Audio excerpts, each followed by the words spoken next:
manusia telah membunuh dirinya sendiri dengan aktivitas mereka yang menyebabkan global warming yang berdampak negatif secara global. Global warming berdampak buruk kepada seluruh makhluk hidup, termasuk manusia. Berbagai aktivitas seperti pembakaran bahan bakar fosil, pembangkit listrik, dan banyak hal lain yang menghasilkan zat kimia berbahaya bagi bumi.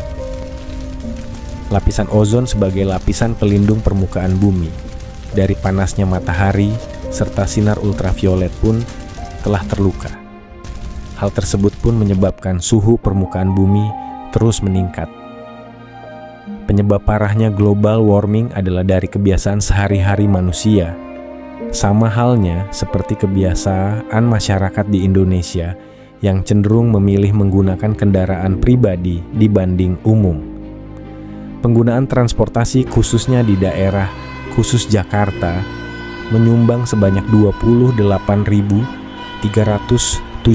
ton karbon dioksida ke atmosfer. Oleh karena itu, suhu matahari yang seharusnya terpantulkan keluar bumi terhalang oleh gas beracun dan memperpanas suhu permukaan bumi dan menyebabkan musim panas berkepanjangan. Dan suasana hidup di bumi semakin tidak nyaman. Lalu apa saja dampak yang muncul kepada kita? Kita ke informasi pertama, saudara. Kebakaran hutan.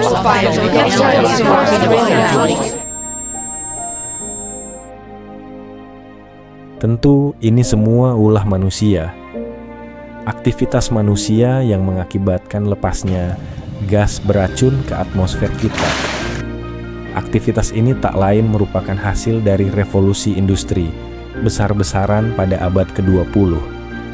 Hal ini pun kemudian membuat kita melihat aktivitas ini sebagai hal yang biasa dan terlena dengan kepraktisan yang diberikan.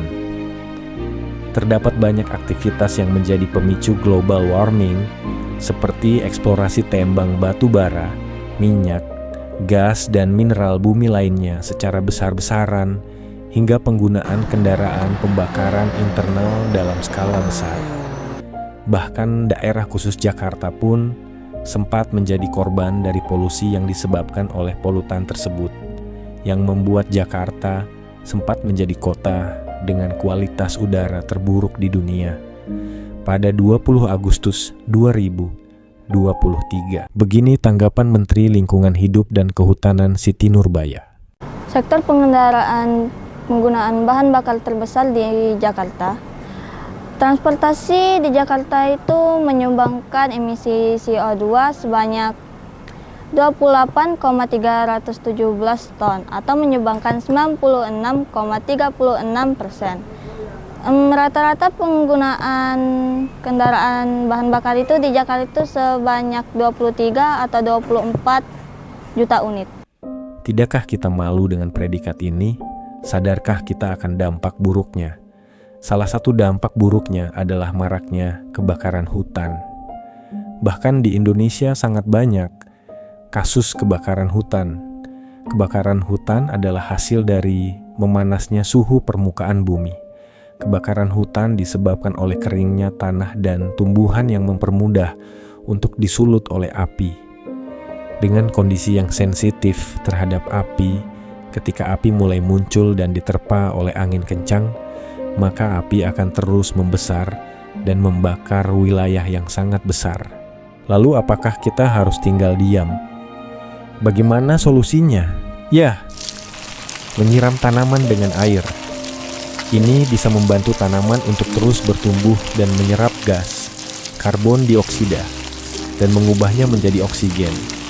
Sehingga ini adalah hal yang sangat baik untuk dilakukan, apalagi jika membantu menanam tumbuhan. Lalu, jangan menghidupkan mobil dan menikmati AT tanpa memikirkan bumi. Karena tanpa kalian sadari, suatu mobil rata-rata mengonsumsi BBM sebanyak 1 hingga 1,5 liter bensin dalam 1 jam atau setara dengan perjalanan 20 km. Jadi, kita bisa membantu bumi dengan mengurangi running hour kendaraan kita ataupun dengan menggunakan transportasi umum. Ayo kita sayangi bumi kita agar bisa menjadi tempat tinggal yang baik.